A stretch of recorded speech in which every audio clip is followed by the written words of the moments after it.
What's up, adventurers? As you can see here today on my latest collection close-up, we're going to be looking at my collection of G.I. Joe Man of Action. This is an iconic character, a member of the adventure team. He's what I consider to be the only military figure in the adventure team line. It's kind of a carryover from the action soldier. Hasbro flocked the head with no beard and put him in fatigues and marketed him as the Man of Action. He's one of my favorite characters for my photo stories, if you can't guess. I've done several with him. I kind of feel like he's my CIA liaison. Kind of like a heroic guy, but also kind of a piece of shit behind the scenes. Does a lot of bad stuff for the good of the world. But yeah, that's my backstory on the Man of Action. But anyways, we're going to pause the video. We're going to go through my collection of Man of Action figures. All right, first up is my first talking Man of Action figure that I acquired several years ago on Craigslist. If you've seen my previous collection close-ups, you know that I bought a lot of figures around the Indianapolis area. And in that giant lot of gear and figures was a talking Man of Action figure. He was damaged. I managed to take him apart and fix the talking mechanism. He came with his original dog tag, as you can see here. Chain. I had to buy a reproduction dog tag to put on there. His flock is all original. You can see it's in really good shape. I have a hat on him. I'm not sure. The hat's actually Hasbro made in USA. Fits him pretty well. I got a bunch of these hats and I just kind of threw them on there. The fatigues, however, are reproduction Hasbro Man of Action fatigues from the Walmart line of figures. I didn't really have any vintage fatigues to throw on this guy at the time. He does have vintage boots. Talks well. Let's check him out.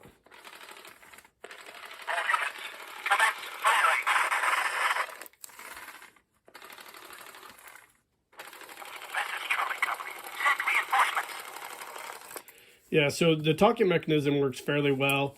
I had to do some work to it to get it to operate the way I wanted it to. It goes pretty fast, so I had to tinker with it quite a bit in order to make it work properly. I don't know how many different ways I can say that. But anyways, I really like this figure. It's the first talking figure I got, and I was really excited to add this to my collection, and it's one of my better talkers. All right, here's the second figure in my collection. So this is an odd figure. This is another figure that I got in a lot at an auction up the road from where I live in a little small town. And it was a blonde talker. I'd never seen a blonde talker before. I had to do some research. So it was pretty cool. It all original flock. As you can see, I've not even cleaned the face hardly at all. The dog tag was the dog tag chain was on, but I had to get a reproduction portion here. I find that a lot with these, the Man of Actions and specifically, that this part's usually missing on those. It must have been because it was flimsy, crappy metal. But anyways, he has a vintage set of fatigues on him.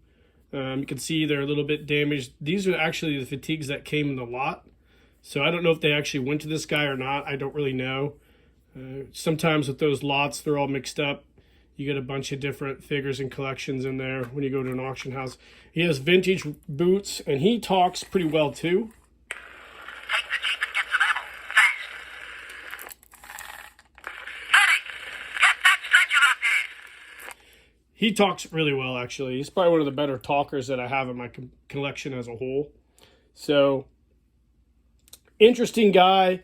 I never really planned on getting a talking Man of Action, and ironically enough, two just dropped into my lap with lots that I bought several years ago.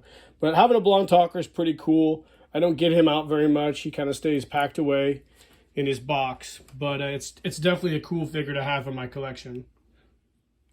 All right, next up is my lone muscle body Man of Action figure. I had to buy one of these to complete my or help complete my collection of muscle body figures.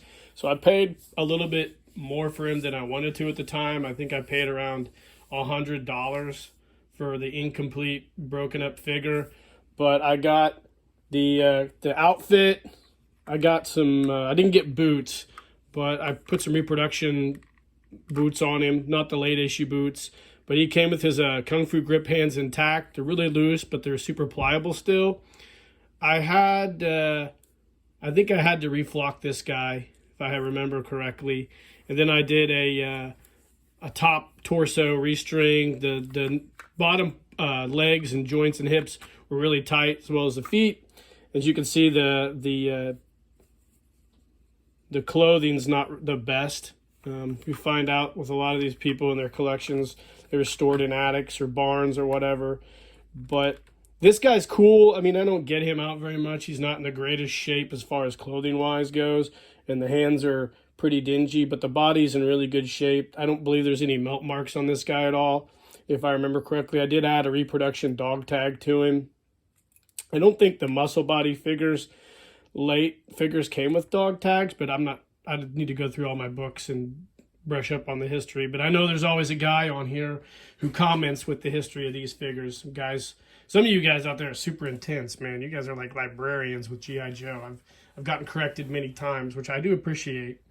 I'm not too proud to be corrected on some of the things I do and say. I'm always willing to learn. So anyways, this is my muscle body man of action. It's the only one I have in my collection. It's pretty cool. You don't run across these very much. So yeah. All right, so this is the first man of action I ever got. If you remember in some of my previous collection close-ups, the lot of G.I. Joe figures my mom acquired for me from a lady whom I mowed a lawn for, there were a couple of the man of action figures in that lot. And at the time when I got that back in the 80s, I really wasn't too familiar with the man of action very much. I bought some G.I. Joe books that showed that figure, but I really hadn't really brushed up on the history at the time. But this guy I got from her, and he has his original flocking. You can see the face is in really good shape. The eyes are nice. He does have a vintage dog tag that I acquired, complete somewhere. I can't remember where. He has vintage fatigues as well. Mark Patches of Pride patch I glued on there. Vintage boots. Really cool figure. When I first got this man of action, I kind of didn't know what to do with him because I was a big fan of the bearded G.I. Joes, and this guy had no beard. So I didn't really mess with him too much at the time because I don't know if I shouldn't say I didn't like him. I just didn't really know what to do with him. But as the years have gone on and I've done more research and become a bigger fan of the G.I. Joe Adventure team, I love the man of action figure, and this is my first one, so this is pretty special to me. All right, so this is a cool figure. I bought a lot of figures and gear at an auction, got in a bidding war with the guy, but at the time, I wasn't married, and I didn't have a kid, so I had some incredibly deep pockets, and I was willing to throw my complete war chest on this figure, and the gentleman or lady that I was bidding against apparently wasn't. So I bought this figure in a bunch of different stuff. Actually, in that lot, I got a complete Black Spider Rendezvous outfit set, and this is the one from the set. So it came with this figure. He was in the lot. He has two different Kung Fu grip hands on him. You can see one's pretty deteriorated. I've got to get some new Guyperman Kung Fu grip hands and replace those. But this one's still pretty pliable. I might have some extra Kung Fu grip hands to replace this one as well. He has his original flocking. He's got a few bad spots here, but I'm not going to bother replacing him. But the Black Spider Rendezvous set is in exquisite condition. I'll probably review that at some point in time. It's complete. He has vintage boots on, and this is a great figure. I never planned on getting a Black Spider Rendezvous figure, but I did. And it's awesome. I do have the reproduction set from the Timeless collection. Maybe I should do when I review this whole set one of these days on a collection close-up, I can do a side-by-side comparison. Also in that set, I got several pieces for the Flying Space Adventure. Not all of them, but several. But I've restored some of them. But that's for a later episode as well. So, but this is a cool figure. I kept him in the Black Spider Rendezvous set, obviously, because I got it with that lot I purchased. So I kind of figured these two guys went together. Okay, here's a figure that I found at an antique store. Just sitting there in the case. He didn't have a hat, but he did have his clothing, and he had boots, and he had the original dog tag. And I think at the time when I purchased this guy, I think the tag said $60. So what I did, I just kind of monitored it. So I'd go into the antique store every so often. If he was still there, I would just put it in the back of my mind. And I did that probably 5 or 6 times, and he was always still in the case. So I approached the people at the desk, consignment people, and I said, hey, I'd be willing to give $45 for this guy. And they called the person, and they'd been sitting there so long that the person said, no problem, we'll take $45 for it. So I got $45 for this guy. So he came just like this. I added a patch, obviously, and I reflocked his head because he had some missing flock. It's one of the first Man of Action heads that I flocked. Not too bad. Turned out okay.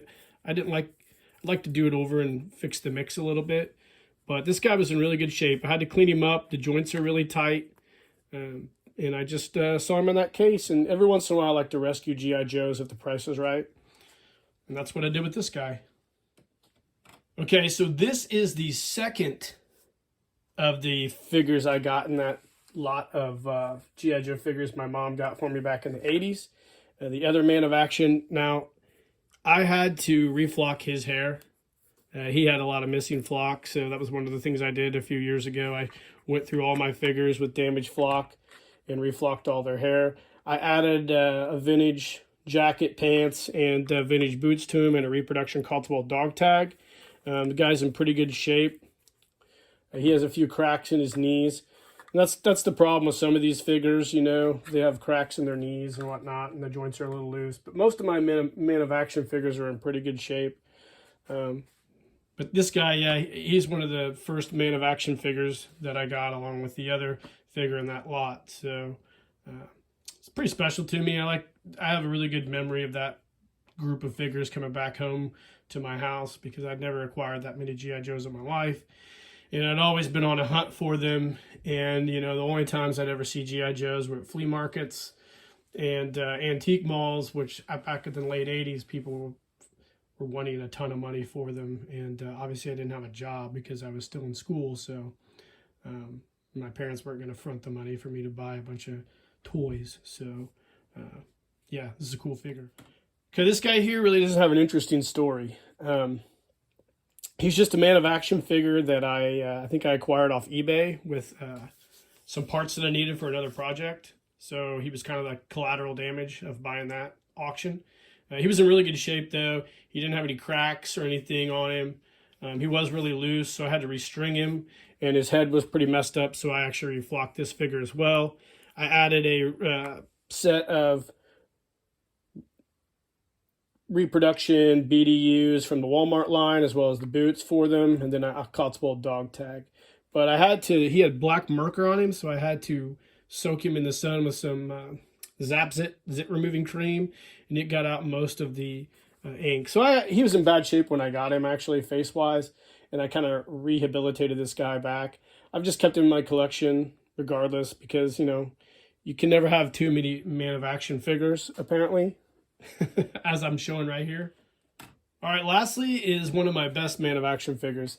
So this guy's in really good shape. I restrung him, but he has no cracks. The body's in great shape. I did reflock his head, and I added the Guyper Man reproduction hands. This guy was a Kung Fu Man of Action. He has the late issue boots. I should probably swap those out with my Muscle Body figure so it's more authentic. And he has a set of tan khaki uniform by my mama. You've seen a lot of the clothes that she sewed. But this is kind of like my CIA liaison figure. So he's a guy that I feature in all my photo stories for the most part, all my Man of Action photo stories. It's got this guy in it. I do tend to use 2 or 3 different Man of Action figures in those photo stories, obviously because they all look alike, and you can add different gear so you don't have to keep undressing and doing different stuff with guys. So it's cool having a guy that looks exactly alike. I try to find the heads that look exactly really similar to one another when I do those photo stories.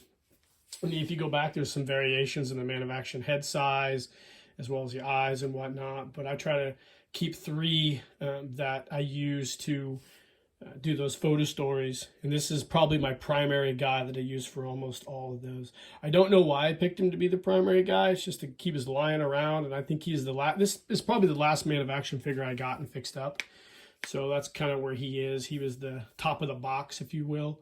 So he's a cool figure. I use him a lot in a lot of these photo stories. So I really enjoy obviously doing the Man of Action storylines because I think it's cool to have a military element. And he is the guy in my G.I. Joe adventure team who's willing to do some of the stuff the other guys don't want to do. You know, he's willing to go out and kill a bunch of people and blow things up, destabilize governments, sell arms, murk drug cartels, run a drug cartel. Everything the CIA is pretty much good at doing, you know. But yeah, I love this guy. All right, gang, so there you have it. This is my vintage Man of Action figure collection. It's a nice collection of figures. Each one has a fairly unique story. I really enjoy this figure. Well, like I said, I wasn't really into Man of Action figures until I was into Man of Action figures. And like a lot of the things in my collection, they just find their way to me. And that's cool. It's kind of an organic way of building your collection out. And I enjoy having all these in my collection. I've actually, like several of my other vintage figures, I've had more Man of Action figures than what I have here.